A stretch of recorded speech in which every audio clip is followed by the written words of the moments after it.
Hello and welcome back to our sustainable journey. I am Steve and today we're going to talk chickens.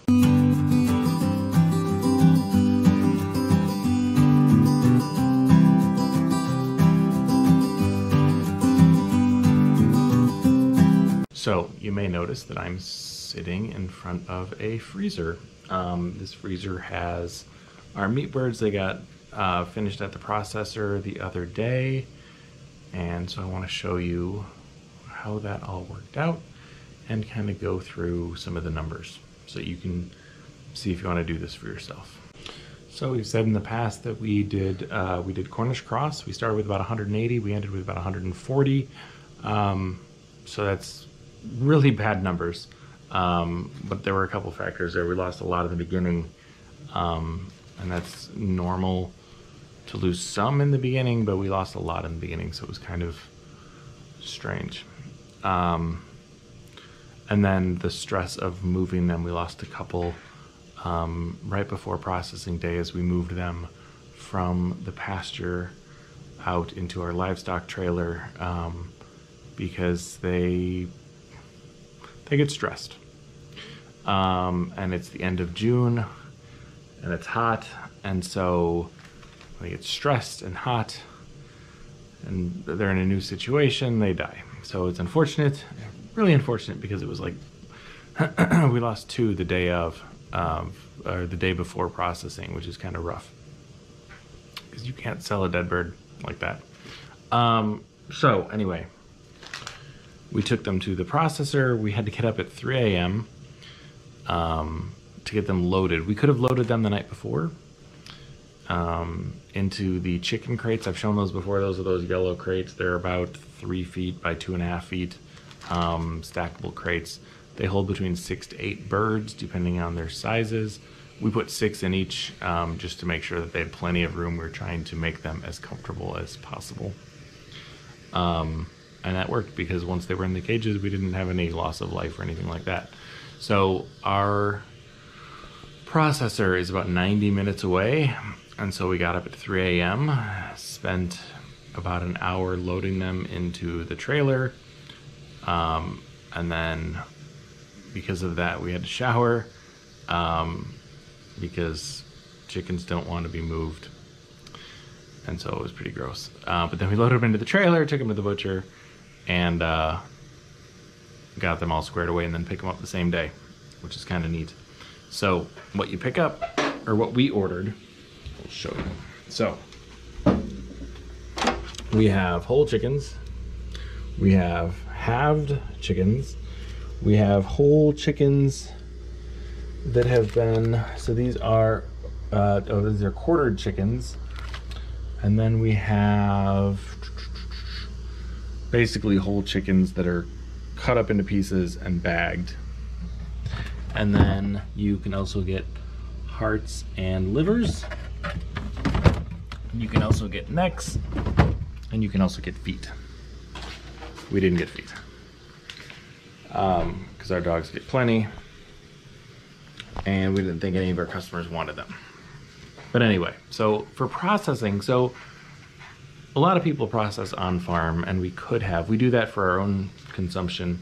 But the reason we don't here in this instance is because, one, it was 140. Two, the equipment cost, it's up there. It's really expensive to buy the equipment because you need a scalder, you need the plucker, and you want a good clean place to do it. And the other issue with doing that, and then the bags and all that other stuff. But then the other issue with doing that is you can only sell them on farm. So in Illinois, some states are different. Some states you can process them yourselves and sell them off farm. We're limited. We can't sell them off farm. So I couldn't take them to a farmer's market or sell them to a friend unless the friend came to the farm to buy them. And we're out in the middle of nowhere.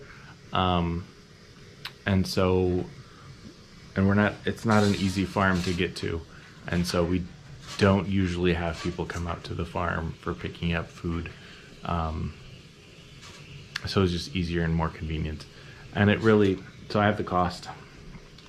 and it was for processing all 140 was $555. So that is roughly $4 a bird, we'll call it, and that's not terrible at all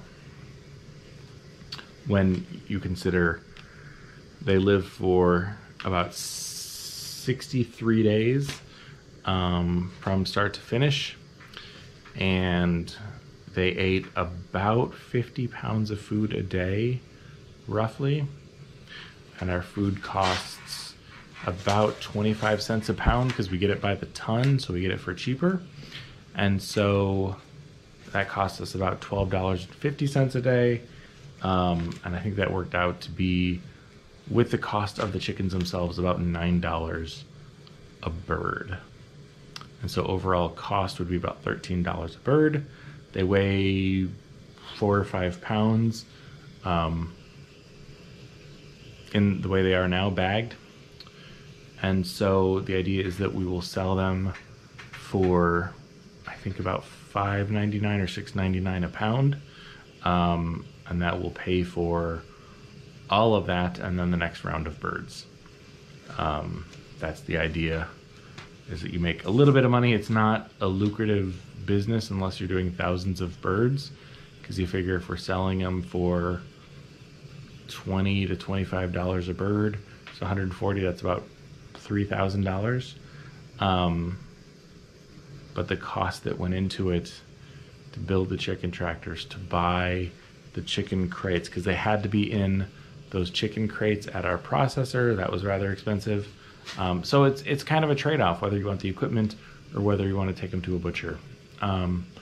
But for us, selling off farm is vital, and so we had to take them to a butcher. And so they'll cost a little bit more for our customers, but we also know how they were raised and how healthy they were, and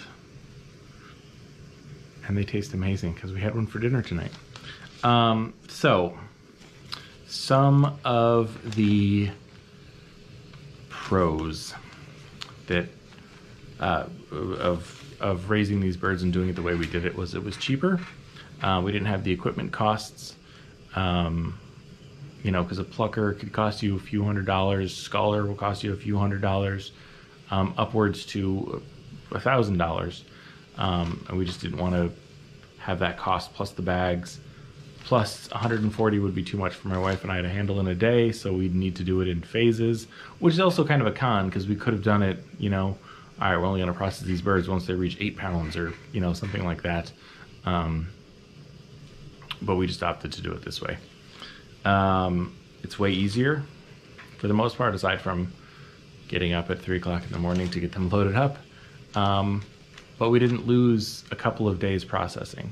So that was a big pro for us.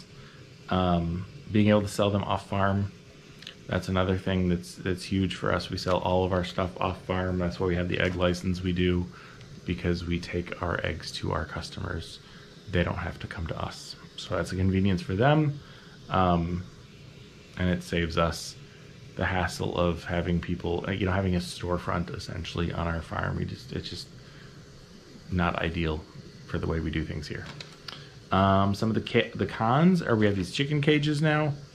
I think we have 40 chicken cages, and so that was kind of an expense.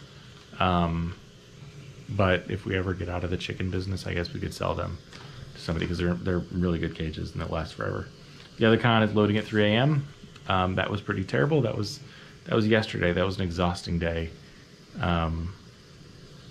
because it was a 19-hour day. Because then we had to bring them all home. It took 8 coolers, 8 full-size, like 120 quart coolers, to bring them all home. And then we had to load all those into the freezer here. The other issue with that is you can't control timing. So our butcher requires 10 to 15 days 10 to 15 weeks of notice, which isn't bad for poultry. For beef, it's about a year out. For the pigs, it's you can possibly get in within 6 months, but it'd be better if you called a year ahead. And it's kind of weird, we have the next butcher date for our next round of chickens, and we don't even have the chickens yet. So there's a lot of factors in there. You know, if you don't know if they're going to be full size, or you don't know, you know, whether they're going to be, whether you're even available that day. I guess we're going to have to be, but you know, things come up on the farm all the time, and having that date way out there is kind of tough. So that's an issue there. And then, you know, that extra cost, right? So we paid $555 to process them. We could have done it ourselves for probably, it would have cost us twice that, but the equipment is kind of a one-time cost. If you're buying a scalder and a plucker, you're not going to have that every single time. So long-term, if we're doing this every year, then yeah, we're going to go that route. We're going to do it ourselves and have our customers come to our farm. But it's probably something that we're just going to do off farm because it's cheaper and easier for our customers, so we can sell it off farm, because that's an Illinois rule. It's not, you know, whatever state you're in, they're going to have different rules. That's the one that we abide by, and we're not going to do that. There's people who play the games. You know, I'll sell you a chicken for whatever. Oh, do you want me to process it for you as a convenience, and you know, and then you'll sell it off farm that way? You can play that game. I'm a rule follower. I guess I'm losing out on business by following rules, but it's also there's reasons that you want to have something at a USDA inspected facility if you're buying it. So we are rule followers. So yeah, so that's kind of our foray into Cornish cross.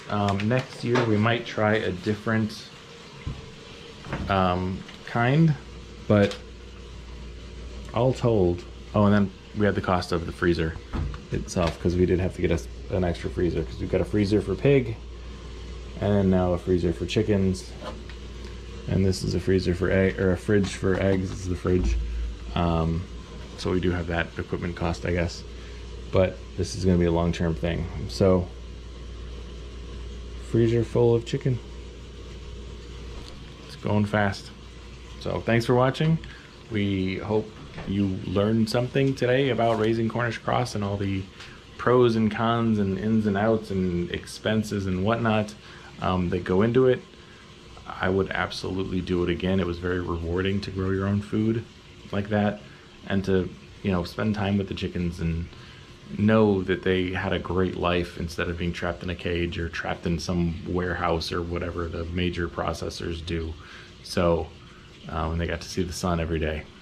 So, for their 63 days. But, yeah, that's just me. Anyway, thanks for watching. We'll see y'all later. Take care.